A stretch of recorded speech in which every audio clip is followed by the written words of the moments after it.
Pernah kebayang nggak, ijazah seorang presiden tiba-tiba dipertanyakan keasliannya?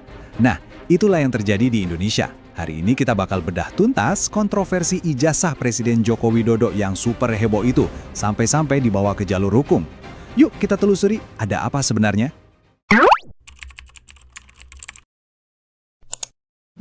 Dan ini pertanyaan yang krusial banget loh. Soalnya ini kan bukan cuma soal selembar kertas ijazah. Ini menyangkut hal yang jauh lebih dalam. Soal legitimasi, soal kepercayaan kita semua sama orang nomor satu di negara ini. Oke, biar nggak bingung, ini dia peta perjalanan kita hari ini. Pertama, kita telusuri dulu gimana ceritanya isu ijazah ini bisa muncul. Terus, kita bongkar apa sih yang katanya jadi bukti. Abis itu, kita lihat gimana drama ini pindah ke pengadilan. Nah, yang seru, kita bakal lihat dua sisi koin dari kasus ini. Dan terakhir, kita rangkum semua pertanyaan besar yang belum ada jawabannya. Oke, kita mulai dari bagian pertama. Siapa lawan siapa sih di sini? Dan apa sebenarnya yang dituduhkan? Jadi, di satu sudut kita punya kubu penuduh. Nah, yang paling sering muncul namanya itu pakar telematika, Roy Suryo. Di sudut lain, jelas ada Presiden Joko Widodo, lengkap dengan tim pengacara dan pendukung politiknya yang pastinya membantah keras semua tuduhan. Jadi udah kebayang ya, ini pertarungan dua narasi besar. Sekarang, kita masuk ke barang buktinya.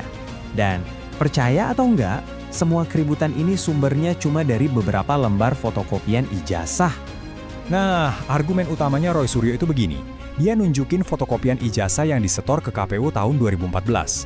Katanya, kok proporsinya aneh, kayak menciut gitu, nggak simetris. Menurut dia, ini aja udah cacat. Seharusnya dari dulu udah ditolak sama KPU. Tapi tunggu dulu. Kubu presiden punya jawaban yang cukup teknis. Mereka bilang, salinan yang tahun 2019 itu kelihatannya beda karena diuploadnya ke sistem digital KPU namanya Silon. Nah, sistem ini punya aturan ukuran sendiri. Jadi wajar aja kalau hasil akhirnya beda sama fotokopian manual dari tahun 2014. Nah, disinilah persimpangannya. Apakah perbedaan ukuran fotokopian ini bukti fatal adanya pemalsuan? Atau ini cuma masalah teknis sepele gara-gara beda cara nyerahin dokumen aja? Yang satu fotokopian, yang satu di-scan buat sistem digital. Dan ini poin yang terus diulang-ulang sama tim hukum presiden. Mereka bilang, Oke, tampilannya mungkin beda dikit, tapi yang penting kan isinya, substansinya. Nama, nomor mahasiswa, tanda tangan rektor, dekan, semuanya sama persis di semua versi. Itu yang penting, kata mereka. Dari urusan fotokopian, ceritanya langsung geser ke ruang sidang. Nah, ini bagian serunya. Gimana perdebatan teknis tadi berubah jadi pertarungan hukum yang ribet. Jadi, alurnya gini, kubu penuduh laporin dugaan ijazah palsu. Nggak lama, kubu presiden lapor balik. Tuduhannya pencemaran nama baik. Nah, para penuduh ini coba berlindung pakai undang-undang whistleblower atau pelapor. Tapi kubu seberang bilang, nggak bisa. Pencemaran nama baik itu kasus beda, tetap bisa dituntut. Jadi saling balas laporan. Ini nih tamengnya para penuduh.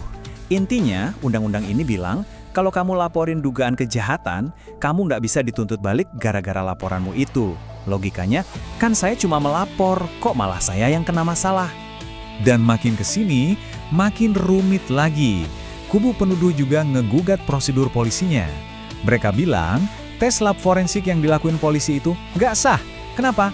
Karena katanya tes itu dilakukan pas masih tahap penyelidikan awal. Padahal harusnya baru boleh di tahap penyidikan resmi. Wah, ini udah mainin aturan prosedural. Oke, coba kita zoom out sebentar. Lepas dari semua detail teknis dan pasal-pasal hukum tadi, sebenarnya ada dua kacamata besar untuk melihat kasus ini. Dua narasi yang benar-benar bertolak belakang. Narasi yang pertama, ini memandang apa yang dilakukan para penuduh itu sebagai sebuah kajian akademis. Sebuah pencarian kebenaran yang sah. Jadi mereka ini dianggap kayak peneliti yang bekerja di zona bebas, dilindungi konstitusi, dan metodenya valid. Ini bukan serangan, tapi penyelidikan.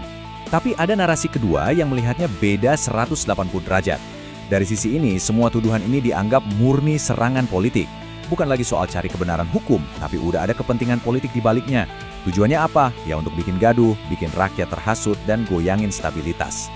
Jadi kita dihadapkan pada dua pilihan cara pandang kan? Di satu sisi, ini adalah perjuangan warga sipil untuk mencari kebenaran demi integritas negara. Di sisi lain, ini adalah serangan politik buat menjatuhkan presiden. Nah, cara kita menjawab pertanyaan ini, itu yang bakal menentukan kita bakal lihat kasus ini seperti apa. Nah kan, rumit banget ternyata kasus ini.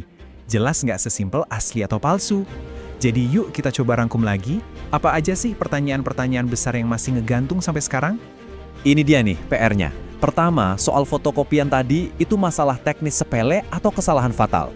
Kedua, soal hukum. Para penuduh ini beneran dilindungi UU whistleblower atau enggak?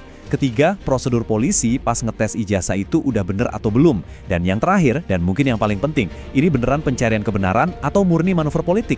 Di mana kita berdiri di jawaban-jawaban itu, disitulah kita melihat kasus ini. Pada akhirnya, kasus ini ninggalin kita dengan satu pertanyaan yang lebih dalam lagi. Kalau fakta dan bukti fisik aja bisa diperdebatkan dan ditafsirkan macam-macam, terus siapa yang jadi penentu kebenaran? Apakah kita harus percaya pada bukti teknis? Atau pada interpretasi hukum? Atau kita ikut aja mana opini publik yang paling kencang? Nah, itu dia pertanyaan yang jawabannya mungkin belum kita temukan.